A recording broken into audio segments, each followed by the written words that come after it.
as primeiras atividades conhecidas de educação em direitos humanos no Brasil é de 1985, que há um convite do Instituto Interamericano de Direitos Humanos, que é um instituto vinculado à Organização dos Estados Americanos, vinculado à Comissão de Direitos Humanos do OEA e vinculado à Corte Interamericana de Direitos Humanos.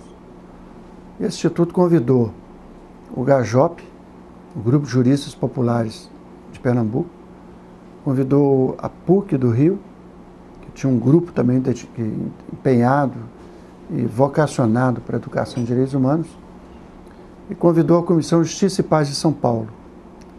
Eles foram até a Costa Rica e voltaram de lá com um projeto de financiamento do Instituto da Unesco, que durou, se não me engano, 4 anos. Fizeram muitas atividades de formação, de educação em direitos humanos no Brasil. Mas quando o financiamento encerrou, aí também a atividade encerrou. Foi muito importante enquanto durou, mas depois acabou.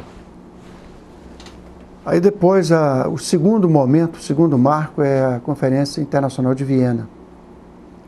Como todos sabem, a Conferência de Viena, seu objetivo número 1 era a implementação dos direitos humanos, e mais a indissociabilidade.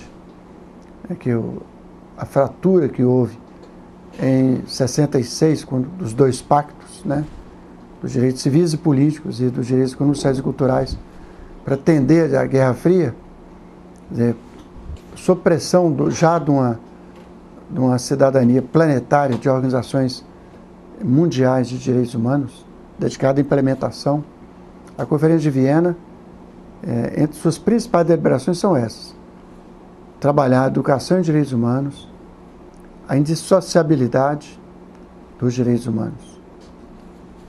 E aí um grupo que vai a Viena, na volta, formou um grupo de trabalho no Ministério da Justiça, em Brasília. O ministro era Maurício Correia, coordenado por Pedro Demo e por Roberto Ramos, dois assessores do ministro Maurício Correia. E esse grupo de Viena faz uma agenda por direitos humanos no Brasil. Isso é muito importante, é um marco, apesar de pouco conhecido. E definiu, não sei dizer todos os pontos, mas eu lembro dos principais. Era que o Estado reconhecesse os mortos desaparecidos políticos, sua responsabilidade sobre esse grau de violação dos direitos humanos dos opositores da ditadura, que reconhecesse a competência jurídica da Corte Interamericana de Direitos Humanos,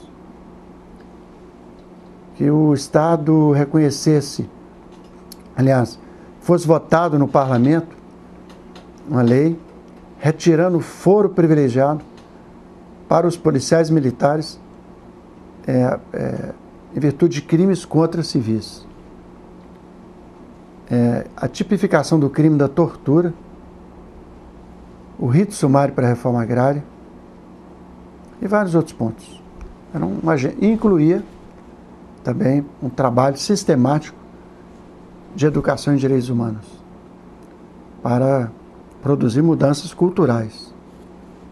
E aí, em 94, houve a criação de uma rede brasileira de educação em direitos humanos sem participação estatal. E a Margarida Genovel foi a secretária executiva, a coordenadora dessa rede. E em 97 teve o primeiro congresso brasileiro de educação em direitos humanos da sociedade civil. A participação do Estado era esporádica, um Estado, um município, mas não era uma política pública, uma política de ações integradas. Mas foi importante. Mas não teve envergadura, né? Ficou como um esforço de pessoas. Quando chega o governo Lula, pouco antes da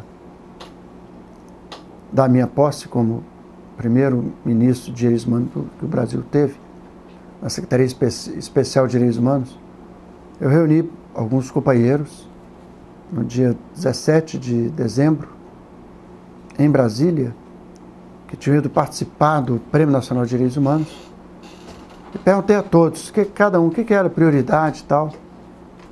E todos falaram, quem era da criança falou da criança, quem era do... Cada um puxou para a sua sardinha. E a Margaride Genevois, perguntei para você, que é a nossa decana, qual a prioridade? Falou, sem dúvida, educação e direitos humanos. Mas foi tão taxativo assim que impressionou muito. Então eu já tomei posse com a ideia de criar um plano. Eu trabalho muito com essa ideia de planos. O que é um plano? Não é uma coisa qualquer. É definir ações integradas. Tarefas de curto, médio e longo prazo e quem faz o quê. E que recurso vai ser destinado àquelas atividades. E daí, logo no começo do governo, constitui um grupo de trabalho, já envolvendo a sociedade civil, envolvendo MEC e a Secretaria de Direitos Humanos. E esse grupo de trabalho elaborou a proposta de plano e incluía a formação de um comitê. Acho que esse foi o salto, o primeiro salto foi esse, porque aí formou-se um comitê e esse plano. E um plano assumido pela Secretaria, assinado por mim e pelo Cristóvão Buarque, que era o ministro da Educação. Claro que esse plano só teria efetividade se envolvesse o MEC. E o MEC assumiu o plano. Porque o que é um plano? Envolve as tarefas do ensino básico, inclui o livro escolar, inclui a introdução no currículo, nos parâmetros curriculares nacionais, de conceitos, de noções, de valores ligados aos direitos humanos. Inclui o ensino universitário, que especificamente cabe ao MEC coordenar isso. Inclui a educação não formal, daí a presença forte da sociedade civil, que sempre postulou a necessidade do Estado assumir a educação em direitos humanos. Incluía os operadores de segurança pública, daí também a necessidade da presença do Ministério da Justiça, através da Secretaria Nacional de Segurança Pública, e incluía a mídia e os direitos humanos.